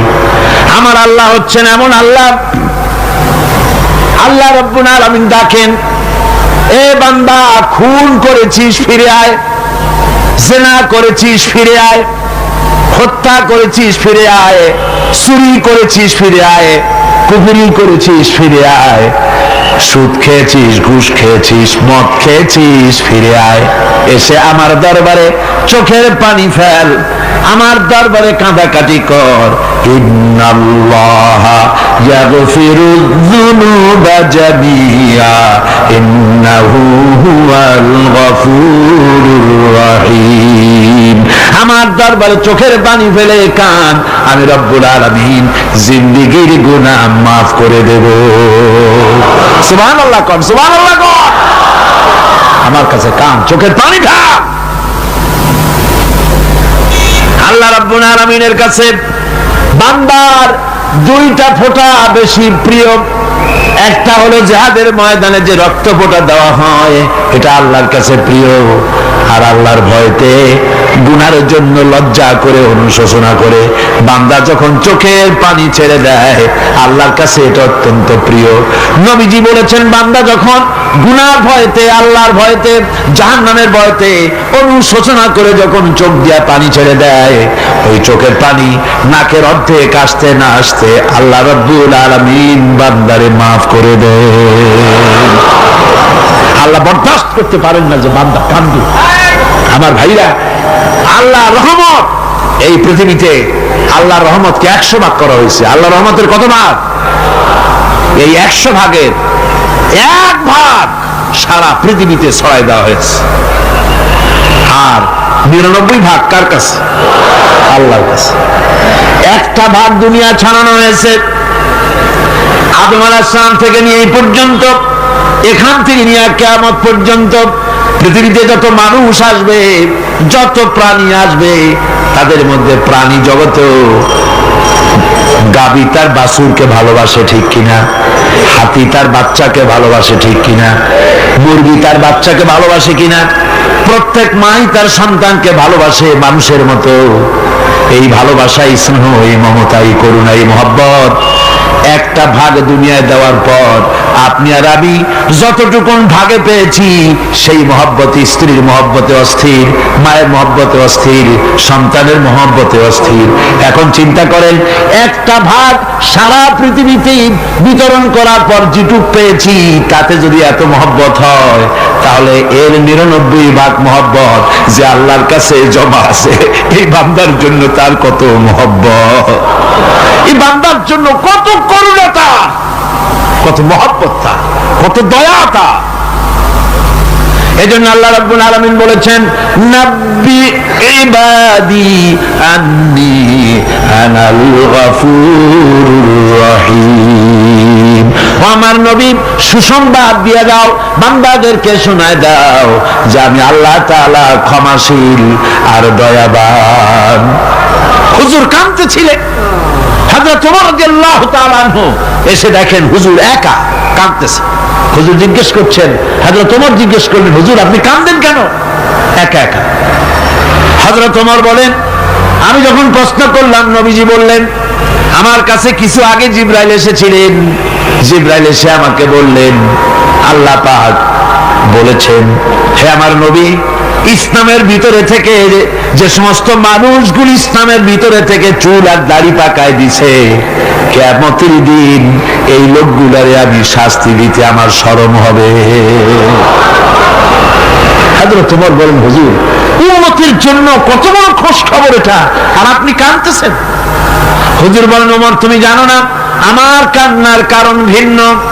আমার কান্নার কারণ হলো যে আল্লাহ রাব্বুল আলামিন কিয়ামতের দিন দাড়ি চুল পাকা বান্দারে শাস্তি দিতে শরম করবেন। সেই দাড়ি চুল পাকা বান্দাগুলি আল্লাহর সাথে নাফরমানি করতে শরম করে না। আমি এই লজ্জায় কাঁদতেছি। ভাইরা, হুজুর আল্লাহ পাক বলেন, ও আমার নবী, রাতের আধারে যখন একটা বুড়া আমার দরবারে হাত উঁচু করে, একটা বুড়া মানুষ রাতের আধারে যখন আমার দরবারে হাত উঁচু করে আর যখন বলতে থাকে, রব্বুল আলামিন আমার পেছনের জীবনটা বড় খারাপ করেছি, এমন কোন কাজ জীবনে করি নাই যা তোমার কাছে কিছু দাবি করতে পারি, সব রকমের নাফরমানি করেছি, আজ আমি বুড়া হয়ে গেছি, কামাই করতে পারি না, ছেলে আমাকে চোখে দেখতে পারে না, পুত্রবধূ আমাকে ঘরে জায়গা দেয় না, আমার স্ত্রী আমাকে দেখতে পারে না, রোজগার করতে পারি না, হাঁটতে পারি না, চলতে পারি না, সবার কাছে আমি তিতা হয়ে গেছি, আমি দাঁড়াতে পারি না, কোমরে ব্যথা পাই, হাঁটুতে ব্যথা পাই, চলতে পারি না, কানে শুনতে পাই না, চোখে দেখতে পারি না, আর তোমার কাছে কিছু চাইয়া নেব এমন ভালো কাজও করি নাই। এইভাবে যখন বান্দা কাঁদতে থাকে আমার দরবারে, ও আমার হাবিব আমার রহমতের দরিয়ায় জোশ মেরে যায়, আমার শরম হয় এই বুড়াটারে কেমনে খালি হাতে ফিরাইয়া দেই। সুবহানাল্লাহ, সুবহানাল্লাহ। আমার আল্লাহর এত দয়া, আমার আল্লাহর এত মায়া, এত মুহাব্বত। আমার আল্লাহ রাব্বুল আলামিন বলেন, ওয়াইদা সালাকা ইবাদি আন্নি ফাইন্নী কারীব। ও আমার হাবিব, আমার বান্দা আমার ব্যাপারে প্রশ্ন করে, আমি বান্দার একদম নিকটে। কোরআন শরীফের ভিতরে যত জায়গায় রাসূলকে বলা হয়েছে সুয়ালের কথা, আপনাকে প্রশ্ন করা হয়, আল্লাহ তার জবাব কুল এই কথা বলে জবাব দিয়েছেন। যত জায়গায় সুয়াল এসেছে, যেমন কোরআনে কারীমের মধ্যে আল্লাহ পাক বলেন, ওয়ায়াসআলুনাকা আনিল মাহিদ, মেয়েদের হায়েজ সম্পর্কে জিজ্ঞাসা করা হয়, কুল হিয়া আযা, হে নবী আপনি বলুন। এভাবে করে কুল দিয়ে জবাব দেওয়া হচ্ছে। আবার প্রশ্ন করা হচ্ছে, ওয়ায়াসআলুনাকা আনিল আনফাল, এই গনিমতের মাল সম্পর্কে হুজুর আপনাকে, হে নবী আপনাকে প্রশ্ন করা হয়। আল্লাহ কুল দিয়া জবাব দিলেন, আল্লাহ বলেন আপনি বলেন। ওয়ায়াসআলুনাকা আনিল খামরি ওয়াল মাইসির, আল্লাহ পাক বলেন নবী আপনারে প্রশ্ন করা হয়, কুল ফীহিমা ইসমুন কাবীর, আল্লাহ কুল দিয়া বললেন তুমি বলো। আবার বলা হলো, ওয়ায়াসআলুনাকা আনিল আহিল্লা কুল হিয়া মাওয়াকিতু লিন্নাস, ও নবী আপনাকে প্রশ্ন করা হয় চাঁদের ক্রমবর্ধমান এবং ক্রমহ্রাস, এই যে বাড়ে আর কমে, পূর্ণিমা হয় অমাবস্যা হয়, কেন হয় আপনি বলুন কুল। আপনি বলেন এটা আমি অক্ত এবং সময়, বছর আর দিন গণনা করার জন্য পৃথিবীবাসীদের জন্য বিনা পয়সায় একটা ক্যালেন্ডার বানাইয়া আকাশে ঝুলাই রেখেছি। এভাবে কোরআনে যত জায়গায় এসেছে আপনাকে প্রশ্ন করা হয়, তত জায়গায় আল্লাহ জবাব দিয়েছেন। কুল, আপনি বলেন। গোটা কোরআন শরীফের ভিতরে এই একটি মাত্র জায়গা যেখানে বলা হয়েছে আপনাকে প্রশ্ন করা হয়। আল্লাহ এখানে বলতে পারতেন কুল, আপনি বলেন, আল্লাহ তোমাদের নিকটবর্তী, এভাবে জবাব হয় না। এটা কায়দাটা হলো এই, আল্লাহ বলতেছেন ওয়াইজা সালাকা ইবাদি, ও আমার নবী, প্রশ্ন তো আমার বান্দারা আমার ব্যাপারে করেছে, এবার আপনার জবাবের কোনো দরকার নাই। প্রশ্ন আমার ব্যাপারে, আমি নিজে জবাব দিয়ে দেই। ফা ইন্নী কারীব, ও বান্দা, আমার ব্যাপারে প্রশ্ন করেছিস, জবাব আমি দেই, আমি তোর সবচাইতে বেশি নিকটে। সুবহানাল্লাহ, কত নিকটে? وَنَحْنُ أَقْرَبُ إِلَيْهِ مِنْ حَبْلِ الْوَرِيدِ, তোর যে রগ, এই শাহরগের চাইতেও আমি তোর বেশি কাছে। সুবহানাল্লাহ, আমারে ডাক, আমারে ডাক, কলিজা দিয়া ডাক, অন্তর দিয়ে ডাক। মনের থেকে মানুষ যদি ডাকে, মুখের ডাক আর মনের ডাক এক জিনিস নয়। दिल से जो बात निकलती है असर रखती है पर नहीं मगर ताकते परवाज रखती है। দিল থেকে যে কথা বেরোয় তা প্রভাব বিস্তার করে, জানা নাই, কিন্তু ওড়ার ক্ষমতা রাখে। মনের কথাই ভিন্ন। মন থেকে, দিল থেকে, কলিজা থেকে, অন্তরের গভীর কন্দর থেকে মুহাব্বতের সাথে কেউ যদি একবার বলে আল্লাহ, বলেন আল্লাহ, আল্লাহ, আল্লাহ, আল্লাহ রাব্বুল আলামিন বলেন, অন্তরের অন্তঃস্থল থেকে একটি বার যদি বান্দা বলেন আল্লাহ, আল্লাহ বলেন 70 বার সাড়া দিয়া জিজ্ঞেস করি, বান্দা কি চাও, আমি তোমার কাছে আছি।